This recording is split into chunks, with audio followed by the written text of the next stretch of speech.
Bom, vamos dar uma olhada agora, partir agora para uma máquina, né, que efetivamente vai fazer uma conversão, uma máquina mais comum, não uma máquina motor CC, certo? Então vamos observar o efeito inicialmente agora e um inspira num rotor, certo? Então, basicamente, analisar essa situação aqui, ó. Quando a gente tem o estator aqui, vamos até colocar aqui o textozinho aqui.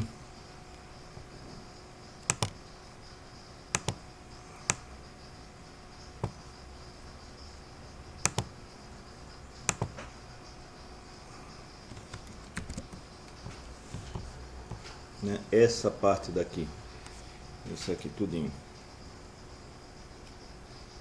é a parte que fica estável, né? É o estator. Então tudo isso aqui é material ferromagnético, então um núcleo magnético. E aqui a gente tem duas bobinas, elas estão localizadas uma de um lado, outra do outro, justamente para garantir que o fluxo está bem forte aqui junto, aqui. E aqui, esse aqui que está vermelho, é o rotor, né? É a parte do motor que vai girar, né? Então essas bobinas vão ser de tal modo que vai gerar um lado norte aqui e um sul aqui, né? Um polo norte e um polo sul. Então vamos ter esses dois polos e esse entreferro é feito o menor possível, de tal modo que aí quando o fluxo se concentra aqui, ele fica bastante homogêneo distribuído aqui ao redor do rotor, tá vendo? Então aqui sendo norte, aqui sendo sul, aqui a gente vai ter o campo magnético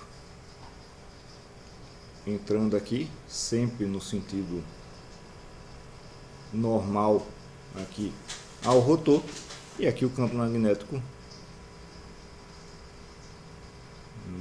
simplificar aqui, também normal, mas no sentido contrário, né?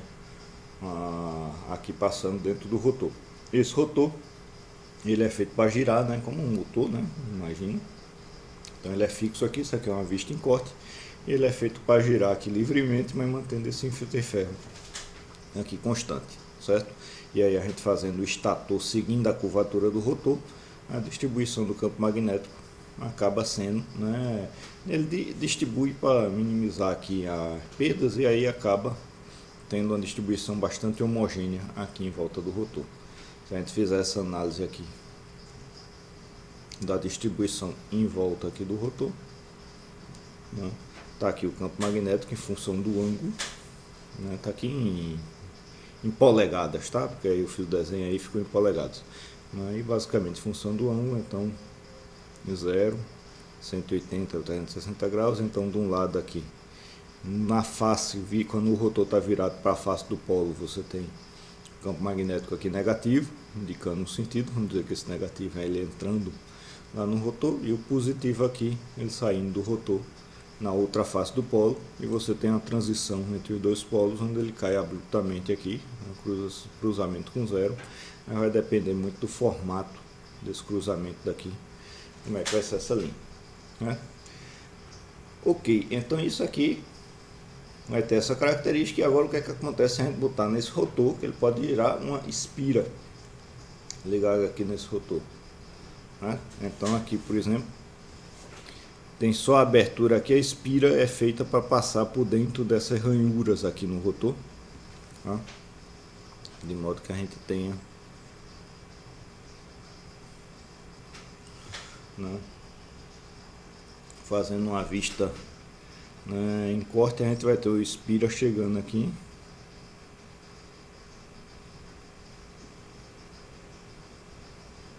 passando por essa ranhura, certo? Essa distância então daqui para cá, ele vai dar a volta. Eu vou, nossa, tentar redesenhar isso aqui melhor. Vamos botar uma coisinha aqui. Essa distância daqui para cá, vamos chamar de 2R, né? Então aqui nesse desenho,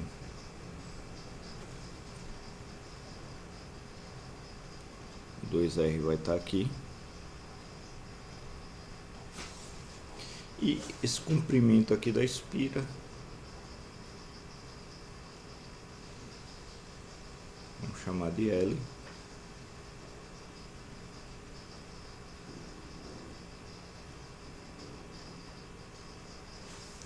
Certo? E isso aqui vai estar girando aqui com uma determinada velocidade de rotação, 1 MΩ, certo? Então a velocidade de rotação do rotor, do motor em si, né? Então fica esse M aí. Né? O que é que acontece aqui nesse caso? Então eu vou pegar aqui e colocar uma simulação que eu preparei, né? E aí lá em cima disso aí a gente consegue visualizar melhor. Então aqui, à medida que eu vou rodando essa espira, então aqui está representando a espira, e aqui, em um determinado momento do tempo,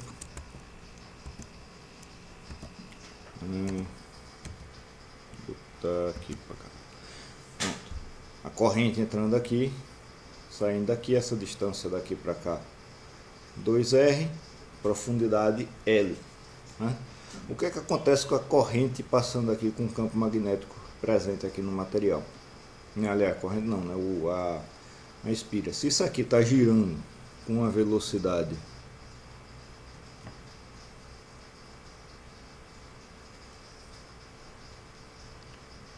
de rotação 1 MΩ, então essa velocidade que eu botei de verdinho aqui,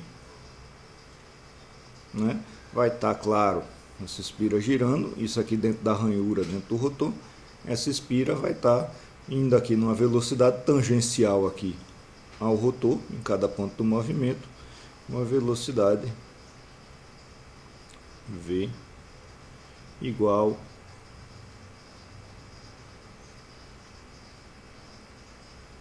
R vezes 1 MΩ, né? Na distância R aqui do centro até aqui, né? Então vai estar com a velocidade R 1 MΩ. Um condutor passando na frente de um campo magnético, né?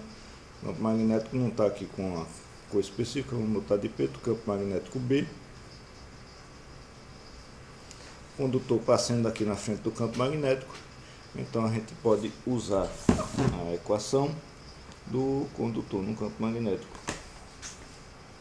Não é a mesma equação que a gente usou para resolver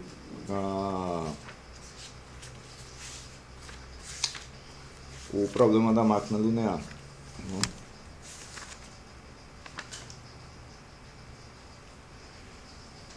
Vai ser tensão induzida é igual a V. Então isso aqui é um vetor, né? Já tem um sentido de direção. V rotacional B também é um vetor, tem esse sentido aqui. Então os dois, nesse ponto aqui, os dois estão, quer dizer, nesse ponto não, né? O B ele vai estar distribuído aqui ao redor do campo, né? Então vou fazer ele bem fininho aqui. O B ele vai estar sempre aqui, sempre normal à superfície. Como a velocidade é tangencial à superfície, a velocidade vai estar sempre 90 graus do campo, né? Porque o campo ele vai se estabilizar aqui, dá para ver aqui na simulação em elementos finitos, né? O campo ele vai ficar sempre normal à superfície aqui no entreferro. Ele vai tentar cruzar o entreferro a menor distância possível, tá? Então V rotacional B sempre vai dar isso aqui em campo, né? É um vetor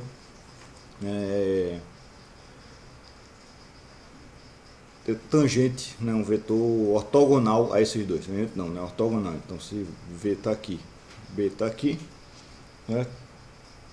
Então isso aqui vai me gerar um vetor na direção entrando, certo? E isso aqui a gente vai colocar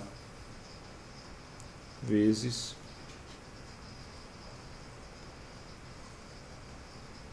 L. O L a gente vai considerar como vetor também, que é o comprimento, lembra do L, né? O comprimento da espira, certo? E aí, no caso, a gente vai considerar ela entrando daqui, certo?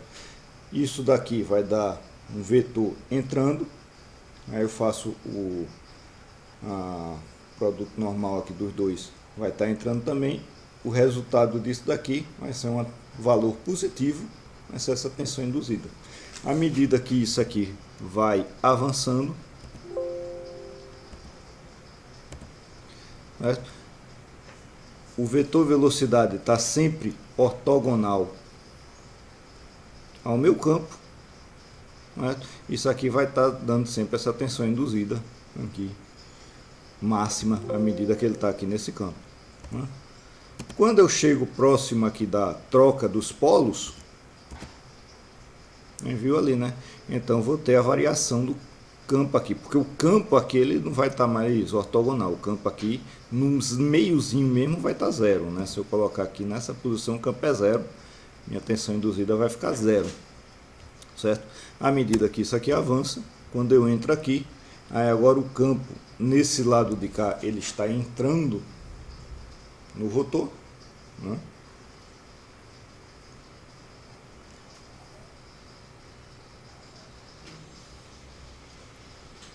Mas de todo modo se mantém ortogonal a velocidade, certo? Então o campo está entrando aqui, a velocidade está aqui, vai gerar também o máximo de tensão induzida, só que no sentido contrário, né?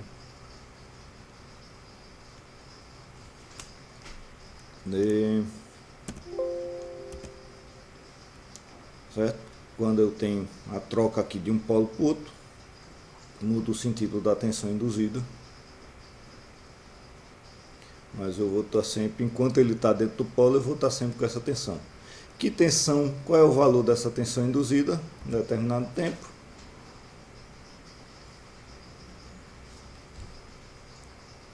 Está aqui, então vai ser a velocidade de rotação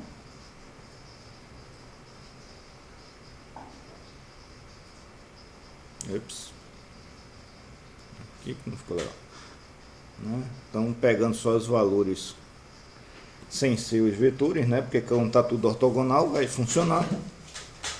Velocidade de rotação vezes a intensidade do campo magnético, a densidade do fluxo magnético aqui no entreferro,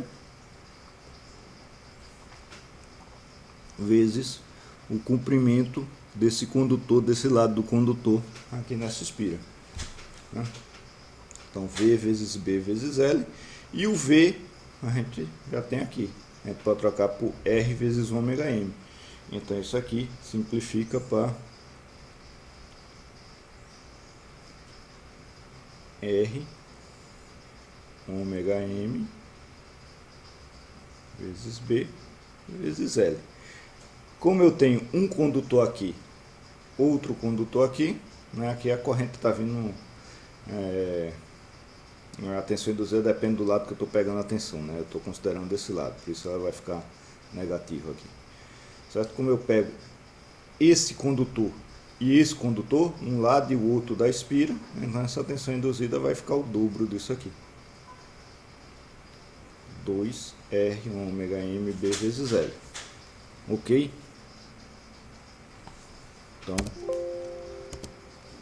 aqui. Se além disso eu tiver passando não só o condutor girando, isso só o condutor girando ele já vai gerar tensão induzida. Eu tendo o campo, tiver condutor girando, eu vou gerar tensão induzida. Se nessa espira tiver passando uma corrente, e a corrente está indicada aqui, ela está entrando desse lado, saindo desse lado, aí a corrente num campo magnético, isso aqui também vai me gerar uma força, né? Então a corrente no campo magnético vai me gerar uma força dada por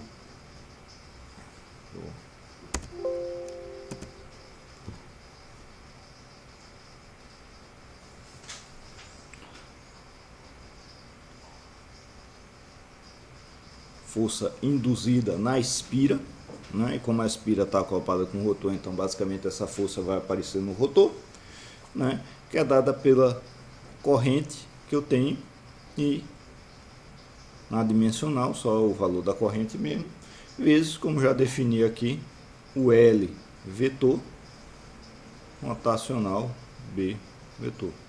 O L está entrando aqui, está saindo aqui. E o B a gente já viu, está sempre ortogonal à superfície do rotor enquanto ele está dentro de uma faixa.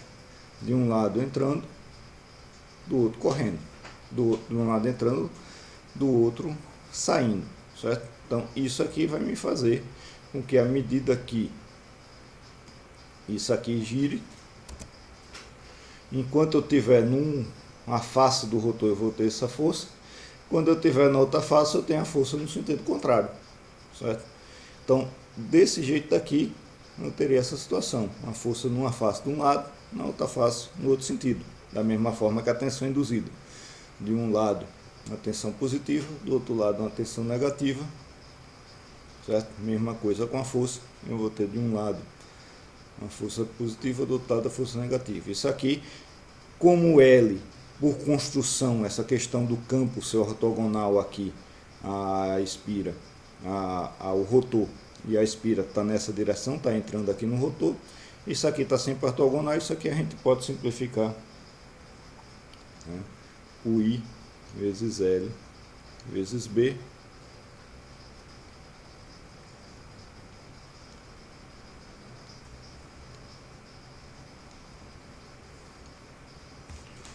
certo? E fazer a mesma coisa, né? Como eu vou ter uma força de um lado, outra força do outro, essas duas forças aqui me geram um torque, né? Força de rotação, né? Eu tenho as duas forças me geram um torque, certo? Então isso aqui vai me gerar um torque induzido, então tal para torque, eu quero o ponto aqui, torque induzido, né? Que aí é 2 vezes a força ILB vezes o raio, o comprimento aqui até o centro, 2ILBR, certo? Então, de um lado eu vou ter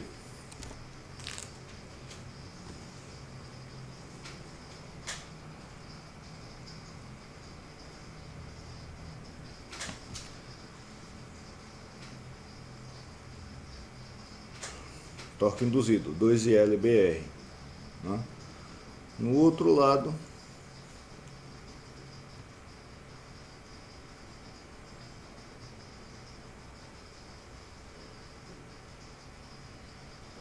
não, né?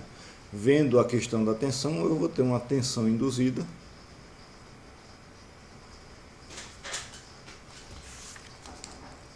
que é 2 ômega M R B L, né? 2 ômega M R B L, né? Isso, né? Ela vai ficar mais 2 ômega M R B L ou menos 2 ômega M RBL, dependendo de que lado eu esteja. Num lado eu vou ter uma tensão induzida positiva, do outro lado eu vou ter uma tensão induzida negativa. Mesma coisa para o torque, a gente já viu, ele vai mudar de sentido quando eu mudo da faixa. Então, mais 2ILBR ou menos 2ILBR, certo? Agora, o que é, voltar aqui para aquele desenhozinho da espira, né? Então me inspira aqui, tentar fazer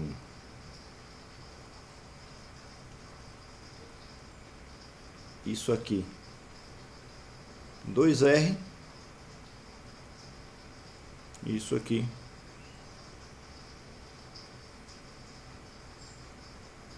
é o L, certo? Então a minha área da espira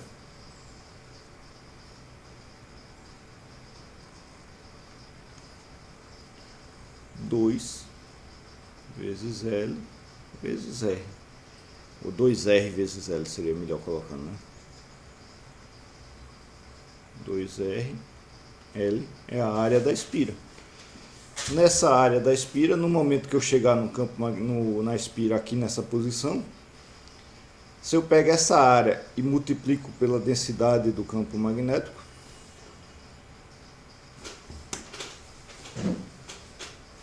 isso aqui vai me gerar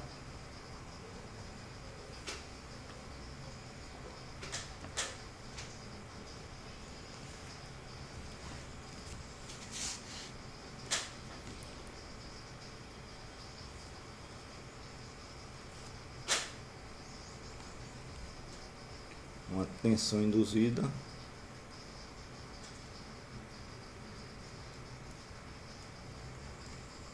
de, então, 2RBL trocando por área de mais ou menos, né, dependendo do lado da face que eu estiver,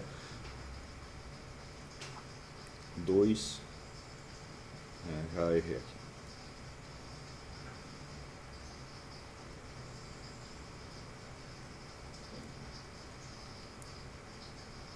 A vezes B vezes ômega M. A vezes B, a gente pode definir. Isso aqui é o fluxo máximo que eu vou ter no espira. Se minha espira estiver nesse sentido, o meu fluxo total é o fluxo de um polo. Então, o fluxo de um polo. Por simplicidade, a gente vai usar só φ aqui. É o fluxo do polo, é o fluxo máximo que vai passar por dentro da espira. Então, mais ou menos fluxo vezes ômega M. Mesma coisa a gente pode fazer aqui, né? O torque induzido também.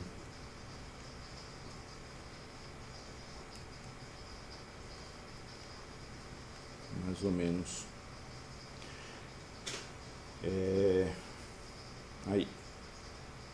É 2RL juntando, fica a área vezes B fica o fluxo,